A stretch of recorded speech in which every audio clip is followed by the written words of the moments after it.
Hey Noah, what's up? Hi, Welcome. thank you. Hi Michael. Hi Busy Peach.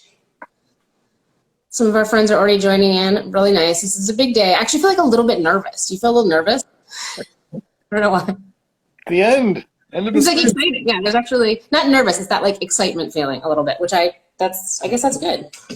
Um, yeah.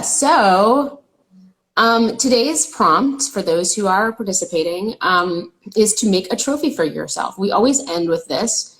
It's all about, giving yourself a trophy for yourself or for another creative sprinter, perhaps. And that could be anything. And anything that you could draw a trophy. You can make a certificate. You could create a trophy for yourself out of food. Food is a great reward sometimes, something special that you don't get to normally have. But yeah, so Noah and I will do our prompt today while we're talking, maybe. I guess we'll see if sometimes it's hard to talk and make stuff, but we'll try because that's sort of the setup of this chat. And then, yeah, and then we'll just catch up a little bit and talk about how our sprints have been this time, maybe. How are you Yeah, feeling end of this sprint? How is it for you this month? this has been awesome. I always have a good time doing the sprint. I'm always daunted. I'm always overwhelmed. I like you, even though we could know what's going on, I choose not to, and like not what's coming up next, I should say. And so it's always a surprise. And it's funny. I'll see people's responses to some prompts, and I'm like, I feel the same way, people. Like I get a prompt that's like, oh man, What? I don't know how to do that one. I don't have any ideas. Like I'm not inspired at all.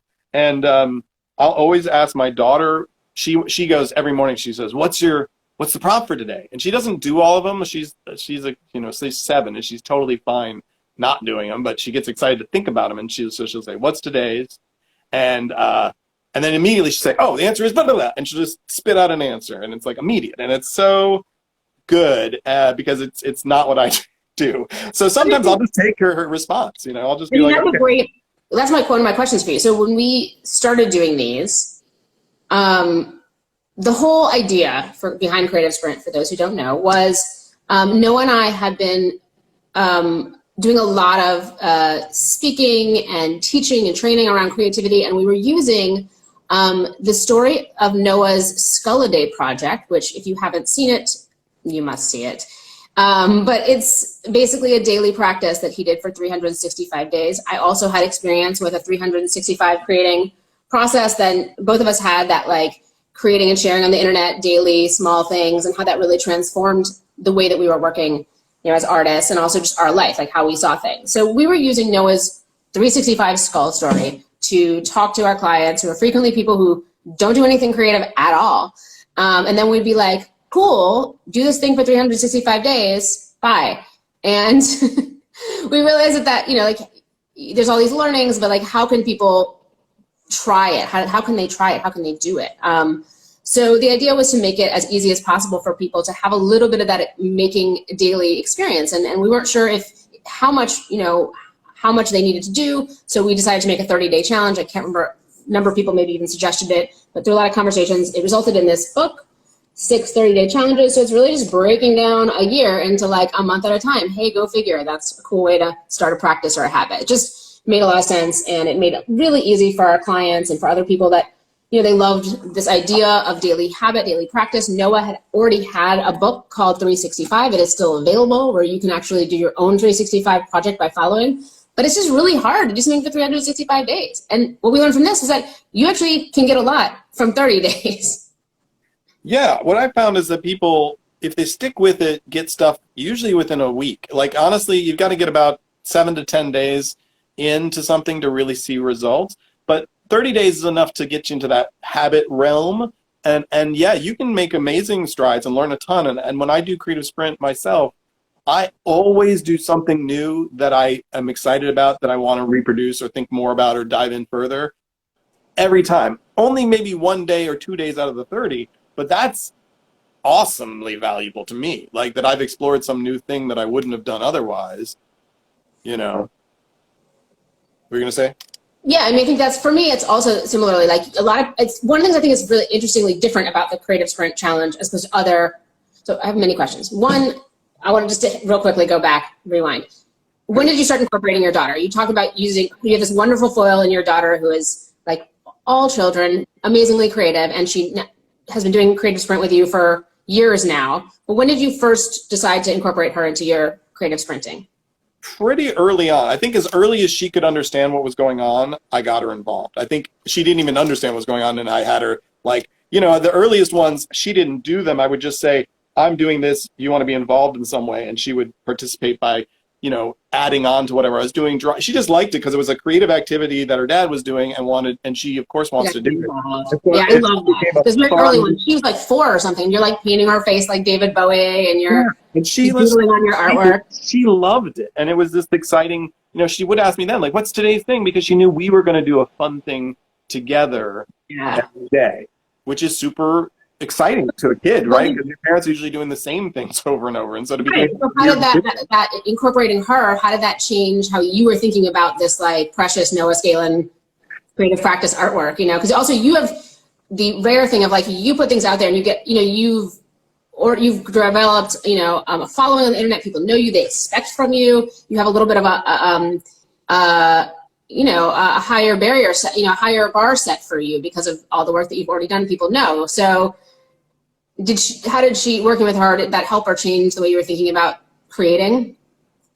It did, because obviously, like, I had a lot of constraints of working with her where there was time limits of her patience, her ability, and sometimes I would do more on my own, and sometimes I would be, but I think overall it allowed me to have that piece that I'm always striving for, which is I'm a perfectionist, so I'm always striving for ways to kind of let go of that and gain the benefits of moving a little faster, being more playful, not worrying about my audience and what they expect of me, because inevitably the things that I'm more playful on or the things that I'm not so effortful on are the things that actually people respond better to anyway.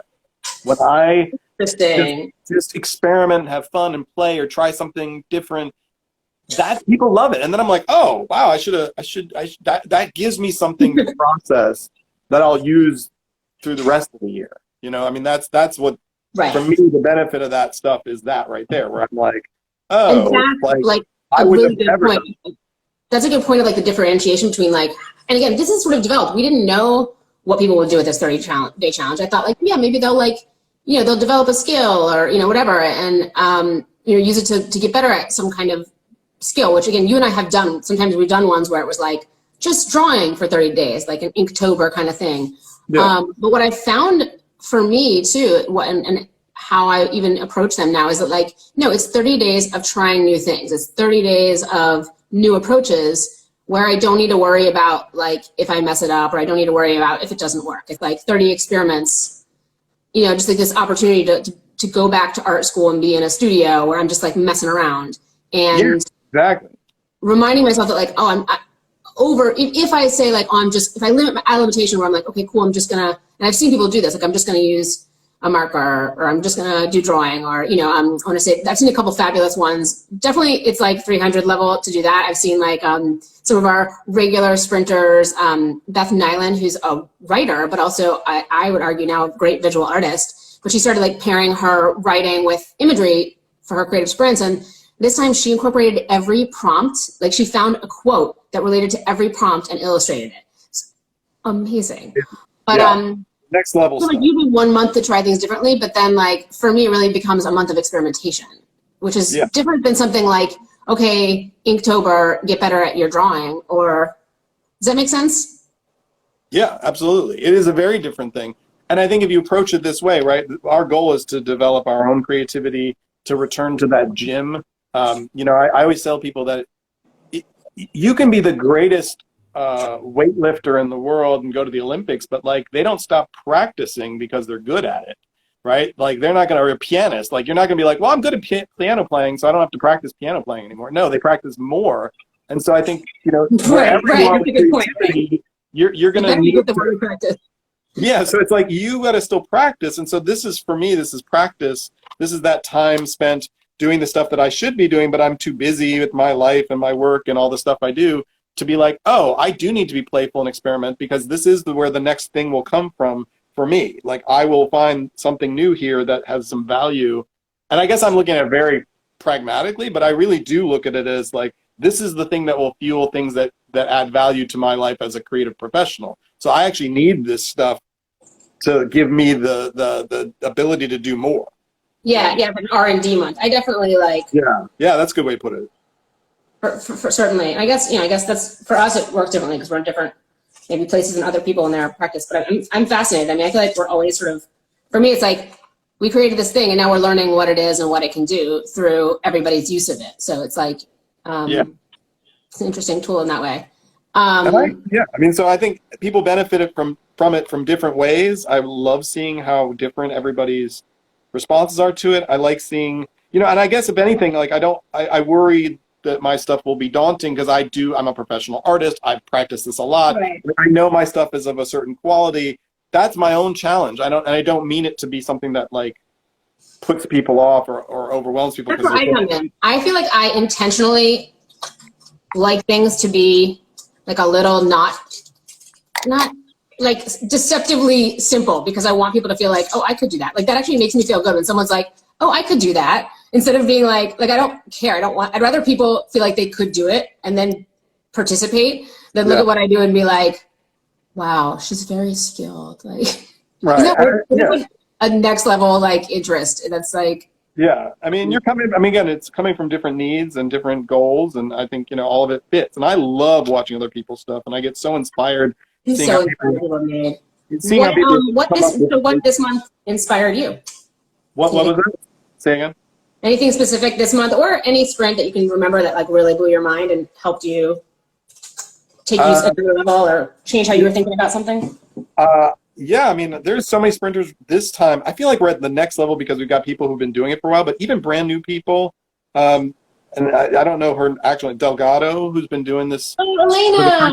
I don't know that she's on here because she has a small child. Oh my gosh, just taking it to another level. So inspired. I love looking at her posts. I want to see somebody who's a performer use this. Yeah, so I like really performance art, sort of creative, and clearly somebody who's like happy to have this outlet. Just brings joy to me and makes me think differently when I look at it. Our friend Toby, he for the last several years has done random themes. I couldn't even conceive of doing this. He randomly generates using a tool 2 words and then goes all in for 30 days. It was like last year was Taxi Barbarians. This year was never forget the Taxi Barbarians. Castaway. What was this? It's Castaway Rivals. Yeah, he's taken the next level for sure. How? And the thing is, like, he goes so deep on story and concept and characters are developed, and I have so much fun following his posts. And I just know, like, especially now in COVID and lockdown, that, like, to have this sort of way of connecting and creating is just amazing. And it makes me so happy, like, following. So fun. So, what else should we talk about while what are you making while we're talking? What are you up to? So I grabbed some wire. I had a little idea, and I'm working on making some writing with some wire. My friend Terry Border, he does bent objects, and he makes stuff with wire. And so he got me inspired when I was doing the Skull a Day blog to do a couple different wire-based projects. And what's nice, you get this really thin wire, like this stuff. I don't know what it's called, steel wire, but it's not heavy gauge. And it's so you can bend it with your hand. Like, you don't have to use a tool. You can if you want to get really precise. And then you can use one of these tools to cut with. And so I'm just making some more. I was looking at stickers at first. I was like, oh, maybe we can make something with stickers. I have all these ones from my art projects that say, like, good job. Yeah. I'm going to put a little affirmation on mine. Like, good. So, yeah, I'm just making some writing. What I want to talk about is that, what was the thing that I was going to talk about? Well, one, I didn't expect to make so many snail pictures. That was an unexpected surprise. That has been fun. Making snails out of Doritos has turned into a whole cottage industry. Oh, how cute is that? It's like, you just never know. That snail prompt is meant to make people physically, visually slow down, but I love that people just end up drawing snails, because honestly, snails are cool and like really fun to think about. The goal, so when we do stuff like that, it really is about perspective, right? So we're thinking, slow down, or think about being really small, but people are very literal, like snails. And I was like, hey, I like snails too, but like, it was one that people seemed so joyful about, whereas I think the one the day before was one that a lot of people were daunted by. And what was the day before? I can't even remember, and it was just recently, but I know it was something that was one where I saw a lot of people were kind of like, I don't know what to do. I think whenever we do like break something, that one often puts people off. Oh, The one people that got hate us, that. Or spill something or break something. spill something. The one that got me and got a lot of people was doing something in a different, out of order from instructions. And that one is really about sort of, you know, approaching these things we do automatically or do systematically in very organized ways and trying to just get something else out of it. But I get that from a very literal sense, it's extremely hard to do. Like, because honestly, like you can't do stuff out of order. Like it won't work. But yeah, some of them are kind of brain teasers. The point of that prompt is really more of the Zen koan concept of like, you know, what is the sound of one hand clapping? You're not supposed to know what that is. You're supposed to like struggle with that and try to break your brain. And so what I found this sprint was that the ones that I found the most frustrating and least appealing to do. Oh, I don't want to make a rainbow. But I mean, I know people love that one, but I'm just like, that's not interesting. Or do the instructions out of order. I'm like, I don't know. Like, and I just started asking people for suggestions, and I don't take any of their suggestions, but it helps me to talk about it. And so those two were ones that people really responded to in exciting ways to me. The color rainbow one, you know, immediately you were like, I love this. I'm going to work on this concept too. Several people sent us individually their take on it. And it was such a simple concept. What you did on the Make a Rainbow Day? Yeah, it was such a simple idea that took me a while to figure out because I was like, I don't know what to do. But then once I'd done it, it became a thing that was like, oh, this is an obvious thing we should do. And that was exciting. I loved seeing like people were people, you know, that I know on Instagram were like writing me like, look what I made it too. I was like, that's cool. And but that's why you stumble on those, like, I think that was a great one for, I'm always looking for things, what is easy for people, because I'm so interested in participation. I've always been, even when I was in art school, I was very interested in the idea like people could be involved or participate. I made installations. I wanted people to be inside of it. I wanted their, you know, I wanted the perspective to be, I don't know, just that interesting, that idea of participation. So that was a very good one where like you did something that was actually, you spent a lot of time coming up with it and working on it, but it was very well crafted, but it also became something other people could participate in. Right. It's simple enough that once you see the idea, you're like, well, duh, I can just do this. And I think that's what's interesting is that, like, it's brilliant though, because it's like, it seems obvious what you've come up with, but it's easy to reproduce. Like, that's so specific. Yeah. But yeah, so I was excited that it got an immediate response that you were like, I'm going to do this too. Like, I'm like, yeah, I want to see what records you pick. Like, that's fun. And then the other one for me was the instruction one. Like, people went bonkers over that. And it was really because I was desperate, like looking for like, well, what could possibly. What did you do for that one? I can't remember. Oh, that was the cassette tape. And so. Oh, yeah. Like, that was a weird path of me being like, I don't know, let me look. I think I have some manuals for things in my file drawer, and I found my old cassette tape instructions. Like, why do I even have that? And then it's like, in the instructions is a picture of a person using a pencil to fix their tape. And I was like, what a janky medium that you literally are like, you're going to need a pencil. And you're going to turn. We don't use those anymore either. Like, a pencil to, like, adjust your music. Your technology. Like, here's your new iPod, but you're going to need a crayon. And you're going to be like, what? So well, sometimes you need a safety pin to stick in. You do need a safety. So it is like that, I guess. It's just like a weird design thing where you're like, that's required? So then I was like, well, I don't even know how to do these instructions out of order, but I'm just going to play with I have a box of old cassette tapes, so I pulled one out, started playing with it with the pencil. I tried knitting and crochet to our friend Busy Peach there, to her, that I did try doing that. It does not work. It's very hard. I mean, if somebody could do it, it would be an amazing project, but having never done either, it was not happening. But I played with it that way. I started pulling it out of the tape, and with the pencil, it's like, okay, well, this is the opposite, right? Instead of making it in there, I'm pulling it out with that. And then I tried just taking pictures of it and was like, oh, it's not interesting yet. And then finally, I just clumped it all up and put it on the tape and went, oh, it looks like hair. And then I very quickly was like, it looks like hair. I kind of see a nose. These are eyes. That's done. And then I just needed a mouth. And I was like, oh, there's nothing perfect to be the mouth. But because it's Creative Sprint, I was like, I'm just going to draw a damn mouth with a marker and be done with it. And, you know, like a thing that I honestly felt completely uninspired by, thought I wasn't going to come up with a good solution for. Unicia says, yes, Afro. I know you did the Afro day. It's so awesome. With 365 Afros. yeah, I mean, I was just like, done. Like, but you could never, and this is typical with all these, like, tell me at the start of my day that that's where I would end up with, is making a cassette tape yeah. person face that, but people found it delightful, and that made me happy, that I was like, okay, here's a thing that I didn't expect to be doing.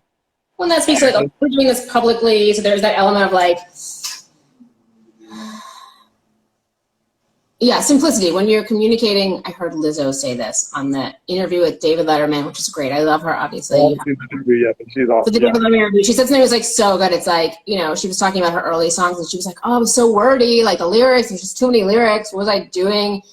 And she was saying, like, I realized if I wanted to connect with people en masse, like really big, as she does, she's a performer that can engage huge audiences, which is a gift in itself. But Noah, you are also, you're not Lizzo, but you are somebody who's, with your community, your art, you are really good at engaging very, very large group. Yeah. And she said, I realized I had to simplify what I'm saying. Like, I literally, you had to essentialize rather than simplify or essentialize whatever language you're using. That, like, that simple thing often connects better to more people. Doesn't mean it has any lack of meaning, but I think we get scared because sometimes we think, like, they're not going to understand it, or you really want to control the understanding of it, or you really want to control how other people receive it. But realizing that, like, dude, do people not get Lizzo, and like what her, she's having an incredible impact on people, and the meaning is there, like, you get it, it's in everything. So yeah, and also, like, just being yourself. There's a learning around essentialization and simplification that happens to me during the creative sprint. Yeah, and trusting that, like, what you make is yours, and it will. Like, because I get worried, I'm like, is this me, or is this what I do? Is this my style? Any of that stuff. And it's like, if you make it, it's your thing. And, like, creative sprint allows you to do things that you should make or could make if you just try, and then suddenly you do, and you're like, oh, this is actually a fun thing to make, and I've learned something. I'm happy. I'm delighted by it. I made a gift for some. I mean, just, I don't know. Every time I get that experience, it's just, I'm reminded why we do this and why I take the time to do it myself, even though I think it's a very exhausting process for me. I mean, October zooms by because I'm trying to, like, do my job and do this and do, my own. Usually, like, something does get sacrificed, but it's, for me at least, because I'm putting a lot of effort in Creative Sprint because I want to make. I want to make it.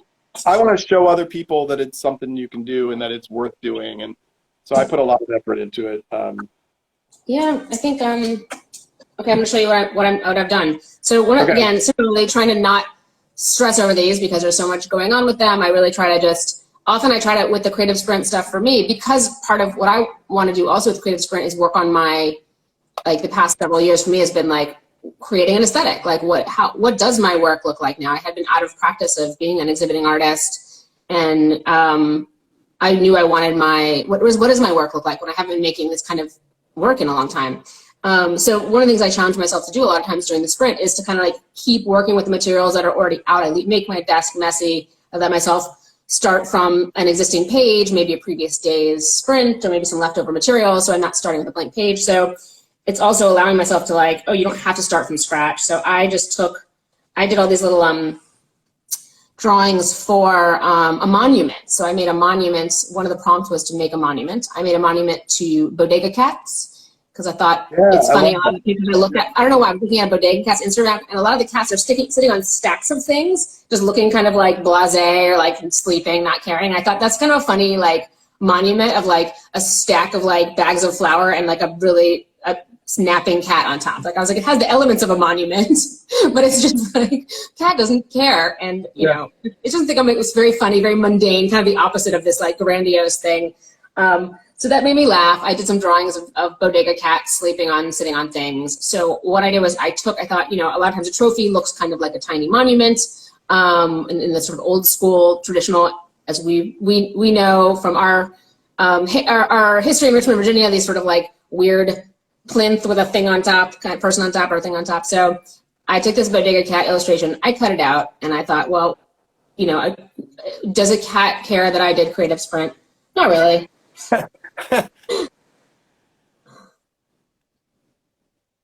I think you may have fell. Can you read it? It's backwards for me, so. So I'll show you. It actually stands up here. Give me a little stand up. Oh, here it is. Use the phone. Doo-doo. Aww.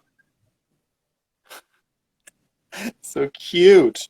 So that's my trophy. It's a cat saying, "You did it." Meow. You did it. Yeah. Meow. All right. So I did two things because I finished mine a little fast, so I started working on a second thing. So I don't know if you'll be able to read it because it's just wire. So it says, can you see a Y? I have to put like. Wire. You need a black background. Yeah, I need a black background. Hold on. A piece of paper behind it. Yeah, here, hold on. I got a piece of black.